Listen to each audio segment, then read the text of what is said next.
Suresh was associated with which of the following radical activities against British? Option है Kakori conspiracy, Muzaffarpur conspiracy case, Delhi conspiracy case और Chittagong armoury raid. तो होता क्या है basically 1913 में महात्मा गांधी जी ने एक बार फिर से सिविल डिसओबीडियंस मूवमेंट लॉन्च किया। तो देश के कई भागों में लोगों ने इस मूवमेंट में बढ़ चढ़कर हिस्सा लिया, जिसमें बंगाल एक रीजन था। सो बंगाल के अंदर ही चिटगांव में वहां पर एक स्कूल टीचर थे शूरेशैन करके, ठीक है। इन्होंने कुछ लोगों का ग्रुप बनाया चिटगांव में, और जो भी ब्रिटिश गवर्नमेंट के वहां पे ऑफिसेस थी उन पर अटैक किया, और उस रीजन में जो ब्रिटिश गवर्नमेंट के जो भी ऑफिसेस थे उन पर कब्जा कर लिया। साथ ही साथ इन्होंने कब्जा करने के बाद यहाँ पर प्रोविजनल गवर्नमेंट भी इस्टेब्लिश कर दी थी। हालांकि इनको बाद में पकड़ लिया जाता है, इनको फांसी दे दी जाती है।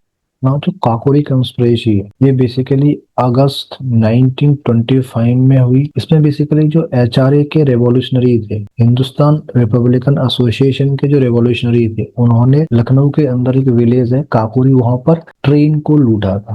बाद में कई सारे रेवोल्यूशनरी इसी केसेस से रिलेटेड पकड़े गए, और जिनमें से 4 लोगों को फांसी भी दी गई। तो आपको इन 4 लोगों के नाम याद होना चाहिए। पंडित राम प्रसाद बिस्मिल थे, दूसरा नाम था असफ गुल्लाह, तीसरा नाम था रोशन सिंह, और चौथा नाम था राजेंद्र लहरी, ठीक है। तो ये जो 4 एचआरए के रेवोल्यूशनरी थे, इनको बाद में फांसी दी गई थी। नाउ जो मुजफ्फर कॉन्स्पिरेसी केस है ये कब हुआ? तो ये बेसिकली 1908 में हुआ था मुजफ्फरपुर में। इस कॉन्स्पिरेसी को भी जो रेवोल्यूशनरी थे प्रफुल्ल चाकी और खुदीराम बोस, बेसिकली इन दोनों का टारगेट था कि जो मुजफ्फरपुर का जो जज था किंग्सफोर्ड करके, उसको मारने का टारगेट था। लेकिन इन्होंने जो बम फेंका उसमें जो जज था किंग्सफोर्ड वो तो नहीं मरा, लेकिन 2 ब्रिटिश लेडीज मारी गई।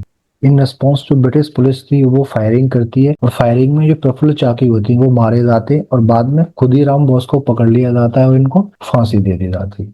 नाउ जो दिल्ली कॉन्स्पिरेसी केस है ये कब हुआ? तो ये बेसिकली 1912 में हुआ था। इस केस को अंजाम दिया बेसिकली रास बिहारी बोस और सचिन सन्याल ने। तो बेसिकली इसमें होता क्या है कि दिल्ली को उस टाइम पर नया कैपिटल बनाया गया था ब्रिटिश गवर्नमेंट का।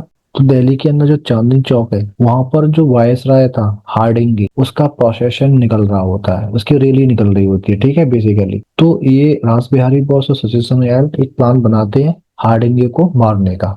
दोनों ही एक बॉम्ब अटैक करते हैं, जिसमें जो हार्डिंगे था वो बेसिकली इंजर्ड हो जाता है लेकिन मारा नहीं जाता।